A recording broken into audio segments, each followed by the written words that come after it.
जो हमें ये बता रहे हैं कि उनके फंड में कैसे स्टॉक चुने जाते हैं, कैसे थीम पकड़ी जाती है जिससे सबसे अच्छा रिटर्न, सबसे सेफ रिटर्न मिल सके।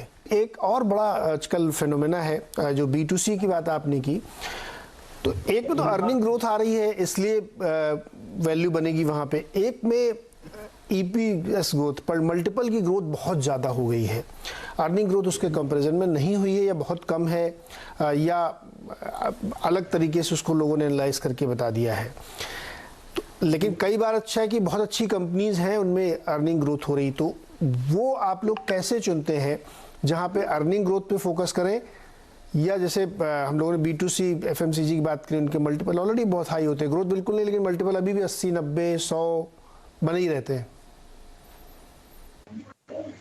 तो जनरली एटलीस्ट हमारा ऑब्जर्वेशन ये है कि जहाँ पे ग्रोथ होती है और इसमें सबसे बड़ा इम्पोर्टेंट वर्ड जो यूज हम करते हैं स्ट्रक्चरल ग्रोथ। कैसे कि अगर आप कोई कमोडिटी लो उसमें प्राइस की वजह से एक साल 40% ग्रोथ आ सकती है, 50 आ सकती है, 60 आ सकती है, वो आ भी गई थी, पर उसके बाद क्या, तो वो स्ट्रक्चरल नहीं है। तो अगर आप राइट टाइमिंग से वो सेक्टर में अच्छा पाते हो या फिर आपको वो एनालाइज करके वो आपके जाने में अगर आपकी क्षमता है तो आप वैसे तरीके के सेक्टर्स और कंपनीज में इन्वेस्ट सक्सेसफुली कर पाते हो। पर अगर दूसरी तरफ कि जो कंपनियां का स्ट्रक्चरल ग्रोथ हो सकता है तो वो कंपनी में हम जनरली जाना पसंद करते हैं, क्योंकि क्या होता है कि एक आध दूसरा साल जैसे अभी मैक्रो कोविड की वजह से या इन्फ्लेशन की वजह से एक आध दूसरा साल अगर ग्रोथ आ भी नहीं गई तो भी बाद में वो कैचअप कर सकती है। और अगर वैल्यूएशन ज्यादा है तो 2 साल के बाद अगर वो कंपनी ने ग्रोथ दिखाया तो वैल्यूएशन रिलेटिवली उसमें कम भी दिखता है। तो ये 2 तरीके से कोई भी एक कंपनी को देख सकता है। इसमें से हम ये जो स्ट्रक्चरल ग्रोथ है उस हिसाब से देखना पसंद करते हैं, और जनरली पाया गया है कि स्ट्रक्चरल ग्रोथ का एलिमेंट जहां भी हो वो स्टॉक्स एक्सपेंसिव रहते हैं, आप कोई भी मैट्रिक से कैलकुलेट करें तो इसीलिए वो एक चॉइस मैं बताना चाहूंगा कि अगर आपको स्ट्रक्चरल ग्रोथ प्ले करना है तो आपको थोड़ा देखना पड़ेगा कि वैल्यूएशन आप कैसे ट्रेड करें, और अगर आप अच्छी तरह से एक आधा कमोडिटी का अभी हाँ बॉटम हो गया है, यहाँ से चल जाएगी, यहाँ से अभी ग्रोथ ही आएगी इसमें, तो उसमें अलग तरीके से देखना पड़ता है और वो अलग तरीके से एनालिसिस करने की क्षमता अगर आप रखते हो तो उसमें भी इन्वेस्ट कर सकते हैं। परफेक्ट।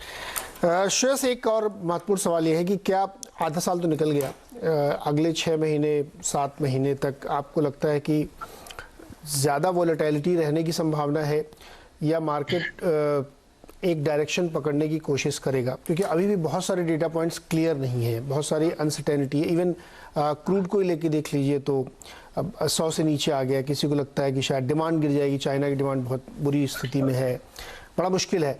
तो अगले 6-8 महीने की प्रेडिक्टेबिलिटी हो सकती है क्या?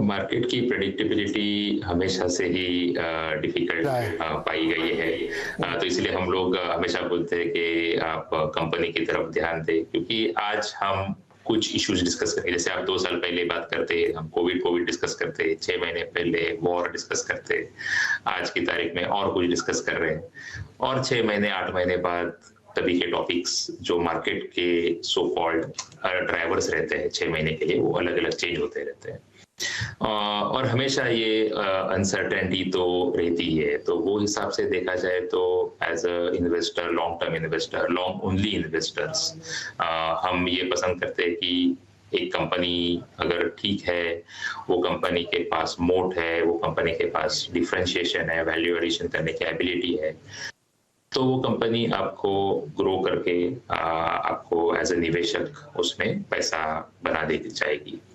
तो हम लोग ज्यादातर उधर फोकस करना पसंद करते हैं मार्केट के। ये सवाल इसलिए मैंने पूछा क्योंकि बहुत सारे हमारे जो इन्वेस्टर भाई लोग होते हैं ना, वो लमसम पैसा लगाने में या उनको एक चाहिए होता कि हाईली वोलेटाइल एक दिन अचानक मार्केट नीचे आए या उनको पता लग जाए कि यहाँ पैसे डालना सही, तो वो लोग इंतजार करते हैं उस चीज़ों का। तो इसलिए मैं पूछे कि आपकी नज़र में वोलेटाइल बहुत रहने वाला है या स्टेबल मार्केट रहेगा, कंसोलिडेट करेगा? ये सवाल इस संदर्भ में है। तो हमारे हिसाब से वोलेटिलिटी तो रहेगी ही, क्योंकि एक दो चीजें आपने देखी होगी कि लास्ट 2 साल में वैल्यूएशंस बहुत ज्यादा बढ़ गए, जिसके एक्चुअली स्टैंडर्ड डिविएशन से बहुत ज्यादा बढ़ गए।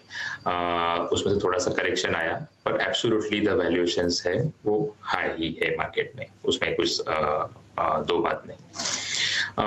दूसरा ये है कि कंसर्न्स जिसे बोलते हैं कि मार्जिन प्रेशर आएगा कमोडिटी की वजह से, वो कंसर्न हमारे हिसाब से प्राइस में है।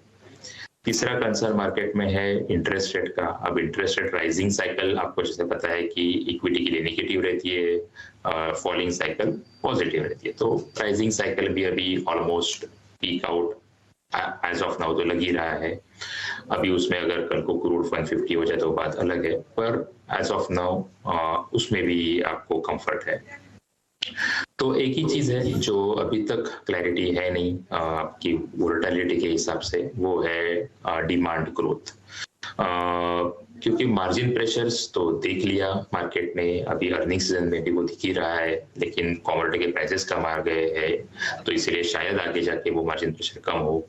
पर डिमांड का इम्पैक्ट है जो इन्फ्लेशन का, वो अभी तक पूरा क्लियर हुआ नहीं है। तो उस हिसाब से वोलेटिलिटी हो सकती है, पर ऑलवेज जैसे बोलते हैं कि what is different this time. तो लास्ट टाइम जब भी क्राइसिस सिचुएशन हुई थी, तो जैसे आप जीएफसी देख लीजिए, ट्विन डेफिसिट देख लीजिए, जीएफसी क्राइसिस 2008-9, या फिर जीएफसी ट्विन डेफिसिट हो 2012-13 के टाइम का। तभी क्या था कि लिस्टेड कॉर्पोरेट सेक्टर और ओवरऑल कॉर्पोरेट सेक्टर में और इवन कुछ टाइम के लिए तो रिटेल सेक्टर्स में भी और कंज्यूमर्स में भी लिवरेज ज्यादा था, लोन्स ज्यादा थे। तो जनरली जब सिस्टम में लोन्स ज्यादा होते हैं तो जनरली उसमें स्ट्रेस ज्यादा होती है और मार्केट के वैल्यूएशंस ज्यादा गिरते हैं। इस बार ये हम ये नोटिस कर रहे हैं कि ऐसा कंजम्पशन सेक्टर्स में भी ज्यादा लोन है नहीं। आपने ये भी देखा ही होगा कि कोविड के टाइम में भी इतनी तकलीफों के बावजूद बैंकों के और एनबीएफसी के एनपीएस थोड़े बड़े, पर ऐसे एकदम अलार्मिंग हुए नहीं। इवन कॉर्पोरेट सेक्टर भी इंडिया का भी कम लिवरेज है।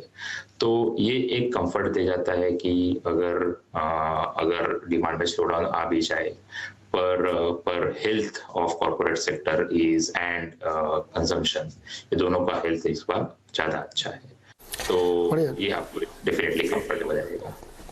बिल्कुल, शेयर्स बहुत अच्छे से समझाते हैं कि कैसे आप फंड के जरिए भी अगर आप निवेश कर रहे हैं तो कंपनीज फंड मैनेजर, मतलब फंड मैनेजर को आपको रीड करना चाहिए।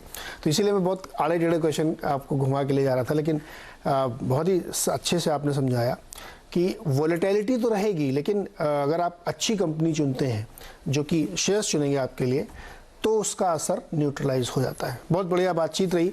और ये एक्सिस ब्लू चिप फंड जो बहुत ही टॉप क्वालिटी की कंपनीज में पैसे लगाते हैं, तो आप इस पर निवेश कर सकते हैं। आप भी पढ़िए और थोड़ा और अध्ययन करिए, इसको समझिए।